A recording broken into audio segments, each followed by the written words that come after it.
না, সবাই মোটামুটি একটা আলোচনার মধ্যে এসছে যে এরকম একটা বিশেষায়িত কমিটি হওয়া দরকার।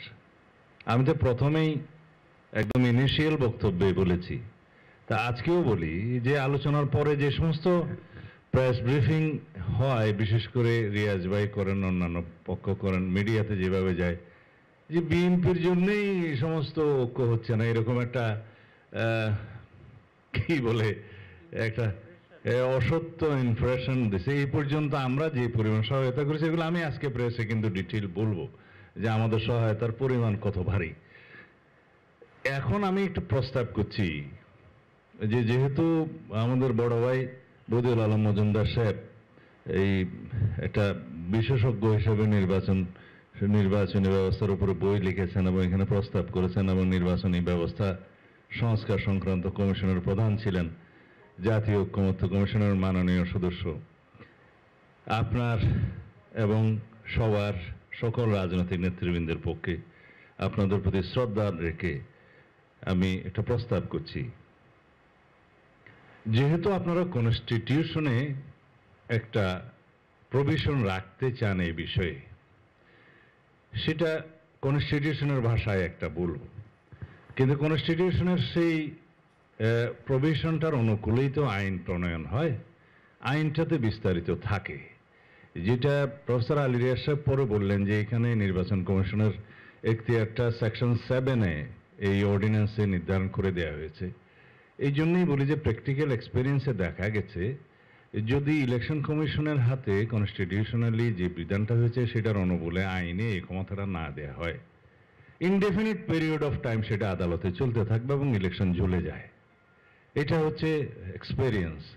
তো সেই জন্য এখন কঠিন থেকে কঠিনতর প্রভিশন করতে চান আপনারা, আমরা স্বাগতম জানাই। এখন যে বিধানটা আপনারা করতে পারেন এবার সাম আপ করি।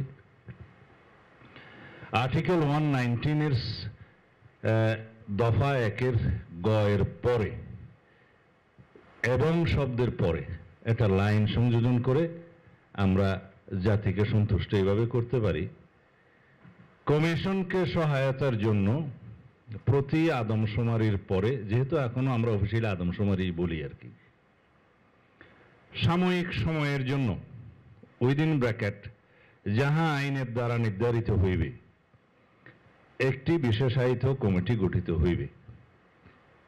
এটার অনুবলে বর্তমানে যে আইনটা আছে, ডিলিমিটেশন অফ কনস্টিটিউয়েন্সিস অর্ডিন্যান্স 1976-এর সেকশন 8-এর সাবসেকশন 3-এর পরে একটা বিধান সংযুক্ত করা যেতে পারে এবং সেখানে বিশেষায়িত কমিটির রূপ কি হবে, কারা থাকবে সেটা ডিটেইল করতে পারবেন, সময়টাও ডিটেইল করা যাবে। এটা হচ্ছে একটা আইনের ক্ষেত্রে বিধান এবং কনস্টিটিউশনের ক্ষেত্রে বিধান। আর যদি আগামী ত্রয়োদশ জাতীয় সংসদ নির্বাচনের কথা বলেন, এই জন্য আইনে পরিবর্তন আনার আর দরকার নাই 1 মাস 1.5 মাসের জন্য। সেটা এখানে সর্বসম্মত সিদ্ধান্তের প্রেক্ষিতে আমরা নির্বাচন কমিশনকে অনুরোধ করতে পারি আপনাদের মাধ্যমে, অন্তর্বর্তী সরকারের মাধ্যমে, যে আপনারা ইতিমধ্যে যে ডিলিমিটেশন শুনানির প্রক্রিয়া শুরু করেছেন তার মধ্যে যদি বিশেষজ্ঞদের অন্তর্ভুক্ত করে থাকেন ভালো, এবং অন্তর্ভুক্ত করে থাকলে এই বিশেষজ্ঞ কমিটি, যেমন জিআইএস ম্যাপ সংক্রান্ত ডিজিটাল একজন এক্সপার্ট, একজন প্রশাসনিক অভিজ্ঞতা সম্পন্ন এক্সপার্ট, আর একজন হচ্ছে আপনার এই আদমশুমারি সংক্রান্ত মানে ডেমোগ্রাফিক যে বিষয়টা আছে সেটা সম্পর্কে যারা জানে সেই হিসাবে একজন এক্সপার্ট নিয়ে পেন্ডিং পিটিশনসগুলো আপনারা শুনানি করে দ্রুততম সময়ের মধ্যে ডিসপোজ অফ করে নির্বাচনে যাতে কোনো বিলম্বিত না হয় সেজন্য সেই ব্যবস্থা নেওয়া যায়। সেই জন্য বর্তমান আইনে এই অর্ডিন্যান্স আর পরিবর্তন আনার দরকার নেই, যেহেতু এগ্রিড হয়ে সবাই সেই পরামর্শটা দিবে। যেটা পার্মানেন্ট নেচারের, পার্মানেন্ট নেচারের না, মানে দীর্ঘমেয়াদী যে আইনটা হবে সেই আইনে কনস্টিটিউশনে আমার যে পরামর্শ সেটা আমরা গ্রহণ করতে পারি, তাহলে সবচেয়ে খুশি হবে বোধহয় বদি ভাই।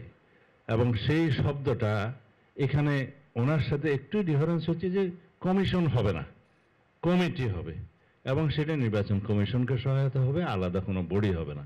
এখানে সময়টা আইনের মধ্যে যে নির্ধারিত হবে। এই বিষয়ে যদি আমরা একমত হতে পারি, আমার মনে হয় আমরা একটা কনক্লুশনে আসতে পারবো সেটা আপনাদের বিবেচনার জন্য। অনেক অনেক ধন্যবাদ আমাকে আবার ফ্লোর দেওয়ার জন্য।